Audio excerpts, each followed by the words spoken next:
میں ابھی یہ جو میں ریکارڈ کروا رہا ہوں نا، یہ اقرار الحسن کو اپریشیٹ کرنے کے لیے. اس ایک بندے نے نر والا کام کیا، وہ ڈرا نہیں، ورنہ یہ لوگ بہت مضبوط لوگ ہیں، تو وہ ڈرا نہیں، اس نے ایک ہمت کی ہے، تو اب آپ اس ہمت میں اس کا ساتھ دیں. اور ہر پازیٹیو کام میں عیب نہیں تلاش کرنا چاہیے. بعض دفعہ کوئی بندہ ٹھیک بھی کر رہا ہوتا ہے، ہم ہر چیز میں ہمیں کہ یہ اصل میں یہ جو کر رہا ہے نا، اس کے پیچھے اصل میں یہ ہے، اصل میں یوں، اصل گھما کے کوئی بھی اچھا کام پاکستان میں کر ہی نہیں سکتا. تو جو اچھا کر رہا ہے بھائی اچھا کر رہا ہے، سمجھ میں 2-2-4 کی طرح نظر آ رہا ہے کہ یہ اچھا ہو گیا.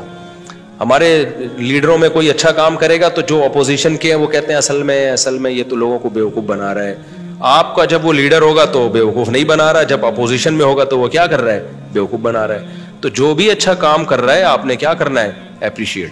تو اقرار الحسن نے خاندانی کام کیا ہے، آپ کی ذمہ داری ہے کہ اقرار الحسن کے اس کلپ کو، وہ کام کیا اس نے بتایا کہ یہ ایسے فراڈ ہوتا ہے، آنکھوں سے اس طرح سے چیزیں نکال لی جاتی ہیں، زنجیریں، یہ سب ہاتھ کی صفائیاں ہیں.